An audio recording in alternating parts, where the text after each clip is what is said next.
Olá, estamos na disciplina Fenômenos e Processos Psicológicos, Humanismo e Existencialismo, e na aula de hoje nós vamos ver alguns conceitos fundamentais de Carl Rogers a respeito da personalidade humana. Eu estou utilizando como referencial um livro de um autor brasileiro chamado Franz Vitor Rúdio. O nome desse livro é Orientação Não Diretiva, e ele traz os conceitos de Carl Rogers de uma maneira bastante didática, por isso eu escolhi esse referencial, mas vale a pena para vocês que têm interesse em compreender melhor a abordagem rogeriana, ler os livros do Carl Rogers. Ele tem uma vasta bibliografia e a leitura é interessante, é uma boa leitura.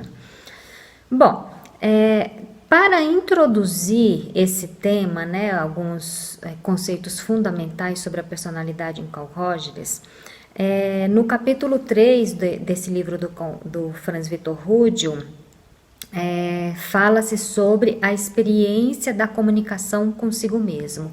Como que a pessoa desenvolve uma boa comunicação consigo mesmo e como essa comunicação às vezes é interrompida no curso de vida de uma pessoa.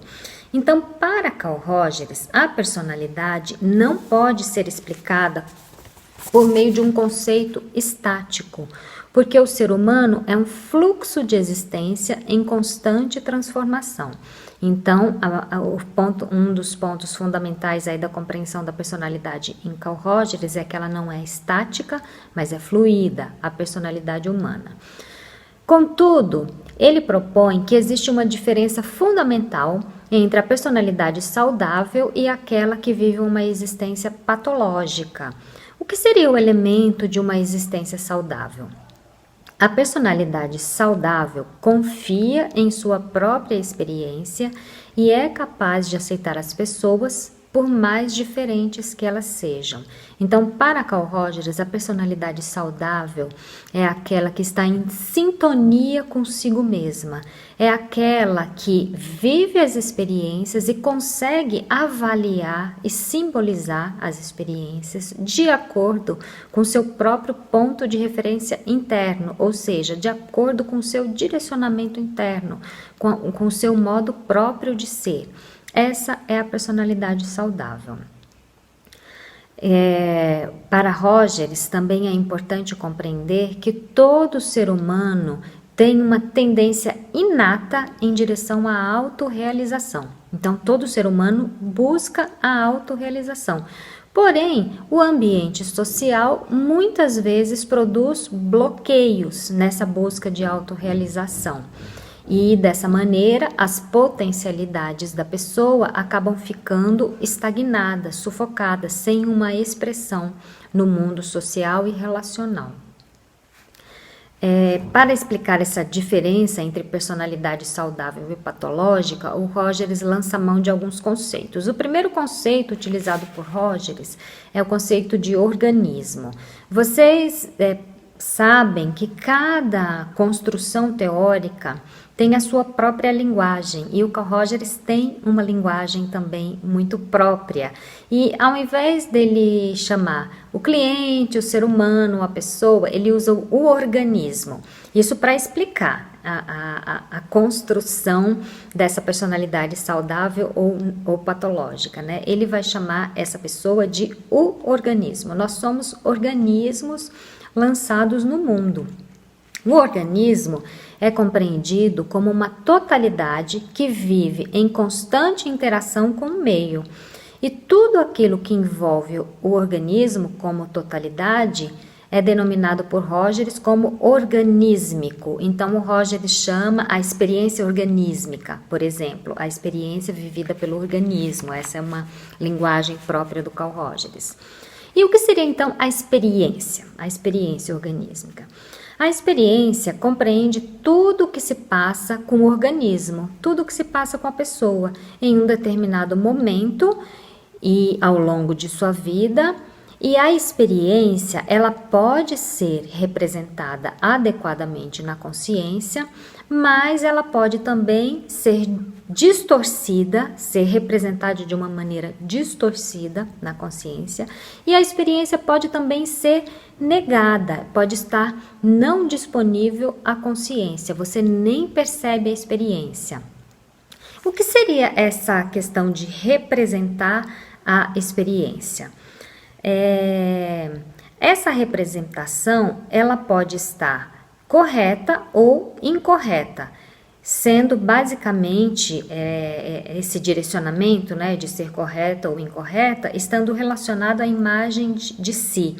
Quando eu tenho uma imagem de mim mesma que condiz com a pessoa que eu sou, a imagem que eu tenho de mim mesma é uma imagem coerente, adequada. Quando eu percebo a mim mesma de uma maneira muito diferente da maneira que eu sou, significa que eu construí uma imagem de mim que não condiz com a pessoa que de fato sou. Então, a imagem de si também pode ser distorcida, né? Para falar um pouquinho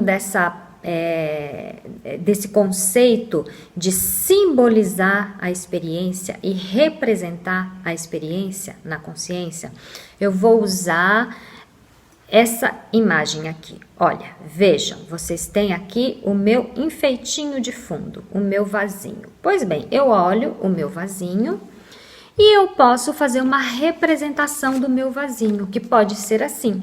Eu posso olhar e representá-lo assim. Isso aqui é o meu vasinho? Não, isso não é. Mas isso é a representação que eu faço desse vasinho. Então, as nossas experiências são assim. A gente vive a experiência e a gente representa a experiência. E essa representação, ela pode ser muito próxima ao que foi a experiência de fato, ela pode ser uma representação adequada, mas ela pode ser uma representação que cria coisas que de fato não estão lá. Eu posso fazer esta representação do meu vasinho, assim como as pessoas podem representar a experiência de uma maneira diferente do que foi a experiência de fato. E eu posso também representar a experiência, o vasinho, assim. Eu posso fazer uma experiência totalmente, eu posso fazer uma representação totalmente distorcida da experiência. Ou posso simplesmente negá-la, não houve experiência, né? Então, essa dinâmica que eu fiz aqui com vocês é para explicar o que é simbolizar na consciência ou representar na consciência. É a gente viver a experiência e a gente ter a nossa própria interpretação dessa experiência, né? Isso é representar na consciência ou simbolizar na consciência. E como eu estava falando, essa simbolização ela é mais próxima de uma adequação quanto mais a imagem que eu tenho de mim mesma é uma imagem verdadeira, é uma imagem adequada, é uma imagem autêntica. Mas quando eu tenho, digamos, uma imagem muito idealizada de mim ou uma imagem muito frágil de mim, muitas vezes eu preciso bloquear as experiências porque essas experiências podem ameaçar a imagem que eu faço de mim mesma. Quando a experiência ameaça a imagem de si, então ela é bloqueada na experiência, ela é bloqueada na consciência. Não podendo ser simbolizada corretamente, a experiência se manifesta de maneira distorcida na consciência. Então, eu posso distorcer a experiência, enxergá-la de uma maneira como ela não é. A psicoterapia seria o espaço adequado para que as pessoas, o cliente, agora não vamos mais chamar de organismo, e sim de cliente, para que o cliente tenha a oportunidade de transformar em adequadas as simbolizações que anteriormente eram inadequadas. Uma simbolização inadequada, eu transformar numa simbolização adequada, não tão adequada assim, mas mais próxima. Pois bem, quando eu tenho uma boa comunicação comigo mesma, e isso significa que o meu organismo está seguindo em direção a uma saúde da personalidade, quando eu consigo desenvolver uma boa comunicação comigo mesma. O que significa isso? Significa que eu percebo as experiências e eu simbolizo as experiências corretamente e eu utilizo como termômetro de avaliação o meu próprio ponto de referência interno. Quando eu uso os meus sentimentos, as minhas emoções, as minhas inclinações, os meus desejos, quando eu utilizo a mim mesma como o termômetro para avaliar aquela experiência, isso significa que a comunicação que eu tenho comigo é boa. Mas muitas vezes eu avalio a experiência não partindo do meu ponto de referência interno, mas partindo do referencial dos outros, ou seja, eu avalio a minha experiência não pelo que eu acho dela, mas pelo que os outros acham dela. Então, se todo mundo olha isso aqui e diz, é isso aqui, então eu começo a dizer, é isso aqui, porque está todo mundo dizendo, né? Então, muitas vezes nós avaliamos a nossa experiência a partir desse ponto de referência dado externamente. E isso não é uma boa comunicação consigo mesmo. Para eu ter uma boa comunicação comigo mesma, eu vou avaliar a experiência a partir do meu ponto de referência interno, do que eu sinto em relação a ela, do que como ela impacta sobre mim.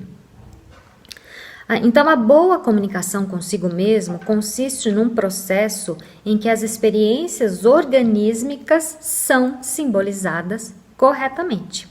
Quando isso acontece, podemos dizer que existe um acordo entre o eu e a experiência, entre a experiência e a imagem de si. E quando existe esse acordo, o Rogers denomina isso como congruência, é uma combinação, é um acordo. Então, quando existe acordo entre a experiência e a imagem de si, significa que eu sou uma pessoa congruente. Mas quando existe um desacordo, a experiência é uma, a imagem que eu tenho de mim mesma é outra, muitas vezes eu vou criando incongruências, eu começo a perceber as experiências de uma maneira inadequada para tentar encaixá-la na imagem de mim. Eu forço a experiência para que ela se encaixe à imagem que eu tenho de mim mesma. E dessa maneira eu começo a viver de maneira incongruente. Bom, uma pessoa que desenvolve uma personalidade saudável, ela tem liberdade experiencial, ou seja, ela tem liberdade para viver as experiências e para avaliar as experiências tal como elas são, porque essas experiências não ameaçam a imagem de si, porque a imagem de si está mais flexível, no sentido assim, de que eu me aceito não rigorosamente de uma maneira, eu me aceito dentro de um leque de possibilidades, incluindo fragilidades, vulnerabilidades,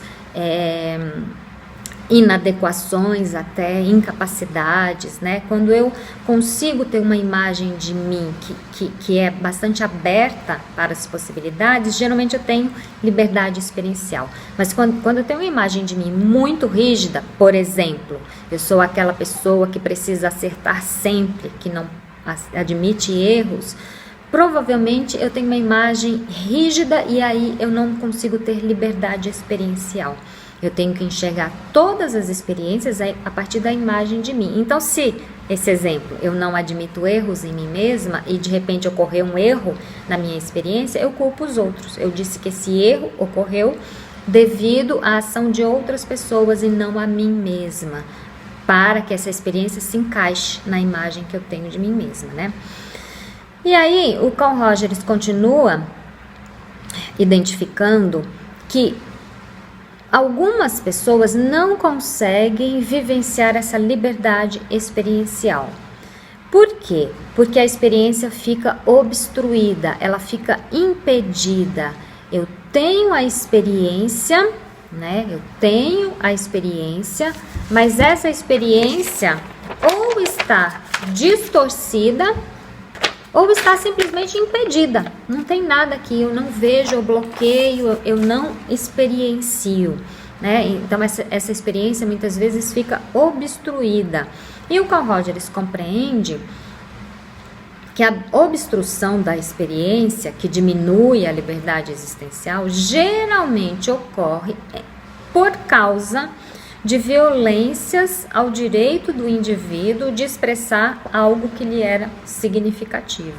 Então, o Carl Rogers entende que essa perda da liberdade experiencial acontece devido à nossa interação com o meio. Nós vivemos num meio que produz muitas críticas, muitos impedimentos, e muitas vezes nós somos até violentados por essas críticas e por esses impedimentos, né? Bom, aqui vale uma ressalva, né? Uma explicação. O Rogers não acha que a gente tem que fazer tudo que a gente quer, tá? O Rogers não é nesse sentido de achar que a sua liberdade você tem que fazer o que você quer, mas você tem que verdadeiramente sentir o que você sente. Mesmo que você não faça, você precisa sentir o que você sente. Mas esse meio que nós vivemos muitas vezes nos impede de sentir o que sentimos. E aí perdemos essa liberdade experiencial. E aí a nossa experiência vai se tornando obstruída. Porque, de acordo com essa eu estou usando essa palavra utilizada aqui no texto do Franz Victor Rudel, né? Essa palavra violência. Violência é o direito de sentir o que eu sinto. Quando eu sofro repetidamente essa violência, eu não tenho o direito de sentir o que eu sinto. Eu acabo me adaptando à exigência dos outros e negando a minha própria experiência e negando a mim mesma e a imagem que eu tenho de mim. Eu começo a me enxergar como algo que eu não sou, a me enxergar como algo que o outro deseja que eu seja. E dessa maneira, eu preciso negar a experiência para resguardar a imagem que eu tenho de mim mesma. Vamos citar um exemplo. Uma criança que sente raiva e a família, a escola, todo mundo castiga muito pela raiva, não pode jamais sentir raiva. Claro, não pode expressar a raiva machucando o outro, né? Mas no caso dessa criança que eu estou exemplificando, ela não pode nem sentir. E aí ela vai desenvolvendo uma imagem de si de que eu não posso sentir raiva, então eu não sinto raiva, mas a raiva tá lá, né? E as experiências, ela vai vivendo experiências de raiva, mas aí ela diz, eu não tô com raiva, isso aconteceu porque fulano é muito ruim e me tirou a paciência, mas eu não tô com raiva. Então a pessoa nega a sua própria experiência para resguardar a imagem de si. A imagem de si é, eu não sinto raiva, eu sou uma pessoa muito calma. Ela precisa resguardar essa imagem de si. Então ela nega a experiência ou distorce a experiência para resguardar a imagem de si. E isso acontece, por que ela precisa tanto resguardar essa imagem de si? Porque ela precisa ser apreciada pelo meio, ela precisa de consideração positiva do outro. Então, voltando ao exemplo da criança que sente raiva, ela sente raiva, mas ela também sente uma enorme necessidade de ser amada pelo pai, pela mãe, pela escola, pelos coleguinhas, tal. Então, de repente, ela dá preferência a esse amor dos outros, ela precisa da consideração positiva do outro, e assim ela passa a negar a sua própria experiência em decorrência de atender a essa consideração positiva do outro. E quem é esse outro, né? O Rogers chama esse outro de pessoa critério. A pessoa critério é aquela pessoa, a princípio seria a mãe, mas é aquela pessoa cujo olhar nos afeta. Aquela pessoa que é cara para nós, que é querida para nós, que nós necessitamos imensamente nos sentir amados, acolhidos, aceitos e protegidos por essa pessoa critério. E ao longo do crescimento humano e dessa jornada do ser humano pela vida, essa pessoa critério vai se tornando a própria sociedade. Nós precisamos nos sentir acolhidos pela sociedade em que vivemos. E muitas vezes a própria sociedade vai se tornando essa pessoa critério que determina como devemos ser, e muitas vezes nós nos afastamos do que nós somos de fato para atender essa exigência da pessoa critério, seja sociedade, seja mãe, seja namorado, seja quem for, né? E aí mais um conceito do Carl Rogers é referente ao centro de avaliação e a relação do centro de avaliação com o desajustamento.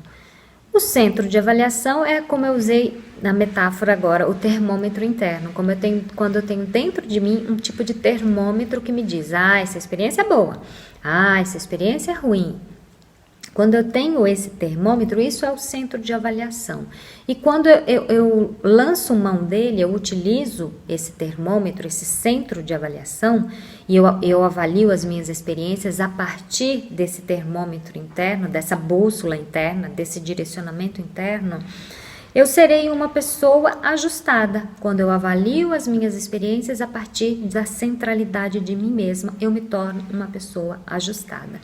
Mas eu também posso me tornar uma pessoa desajustada se eu vivo as experiências sempre em comparação com o olhar do outro, a avaliação do outro. Então, a experiência, ela não condiz com a aceitação do outro, então eu distorço a experiência. A minha experiência interna, digamos, ela não condiz com o que o outro espera de mim, então eu distorço a minha experiência interna. Eu não percebo, eu não simbolizo corretamente, eu faço uma simbolização inadequada ou eu bloqueio essa experiência, porque tem uma coisa que eu preciso preservar, em primeiro lugar, a imagem que eu tenho de mim e a aceitação do outro por mim. Então eu vivo esse desajustamento. Mas a maioria de nós, a maioria das pessoas, tem alguns desajustamentos, né? Nós muitas vezes temos liberdade experiencial em alguns campos da nossa existência e temos alguns bloqueios em outros campos da nossa existência. E algumas pessoas têm esses bloqueios mais severos, né? Tem essa liberdade experiencial bastante restringida. Para essas, a psicoterapia seria boa ajuda para ampliar esse campo experiencial, essa liberdade experiencial, para que a pessoa consiga perceber e simbolizar corretamente as experiências e estar bem consigo mesmo e com os outros, seguindo o seu próprio direcionamento interno, o centro de avaliação interno, né? Então, o objetivo de uma psicoterapia na abordagem proposta pelo Carl Rogers é conduzir a pessoa a uma liberdade experiencial, para que ela tenha liberdade de ser si mesma e de experienciar a vida de uma maneira mais franca, mais verdadeira, mais autêntica. Mas o que seria essa liberdade? Refere-se à liberdade que o indivíduo tem para constatar de maneira correta as suas experiências organísmicas e representá-las adequadamente na consciência. Sentir o que de fato sente em seu encontro com o meio, simbolizar isso corretamente e vivenciar essas experiências sem ameaça à imagem que a pessoa tem de si mesma. E por que a psicoterapia é um espaço de adequação? Porque a psicoterapia seria entendida como uma situação favorável para que a pessoa se sinta livre de ameaças de julgamento, por exemplo, né? A pessoa se sinta livre para exprimir ou experienciar ou sentir o que se passa no seu mundo interno. Dentro de uma psicoterapia de abordagem centrada na pessoa, o terapeuta vai oferecer ao cliente total liberdade de expressão, o que não é a mesma coisa, total liberdade de ação, como eu falei da criança com raiva, né? Se a criança tem raiva, ela pode exprimir a sua raiva com toda a liberdade, mas ela não pode agir de uma maneira que fira alguém. São duas coisas diferentes. A liberdade experiencial não é liberdade de fazer, mas liberdade de sentir, de perceber em si mesmo o que está se passando para avaliar como lidar com isso que está se passando dentro de mim mesmo, né? Então, a psicoterapia oferece liberdade de expressão. A pessoa pode falar da maneira mais livre possível a respeito da sua própria experiência. E a partir dessa liberdade de expressão, ela vai conquistando uma liberdade de simbolizar corretamente, de perceber corretamente. E o Carl Rogers também diz que o clima, a atmosfera emocional dentro de uma psicoterapia é um clima permissivo, é um lugar onde se permite sentir o que de fato sente, se permite vivenciar a experiência tal como ela se passa dentro do organismo. Então, por hoje, seriam esses os conceitos que eu reunir para trazer para vocês. E na aula seguinte nós vamos seguir ainda com alguns conceitos desse livro do Franz Vitor Rúdio, a respeito da percepção e do quadro de referência interno, a imagem de si e ajustamento, e assim vamos construindo o nosso conhecimento sobre a teoria de Carl Rogers a respeito da personalidade, para a partir daí podermos compreender a atuação do psicoterapeuta diante dessa pessoa que tem a sua personalidade, que se apresenta de uma maneira mais livre ou de uma maneira menos livre e que será encaminhada para a psicoterapia em busca de maior liberdade experiencial. Então, por hoje é isso, até a próxima aula.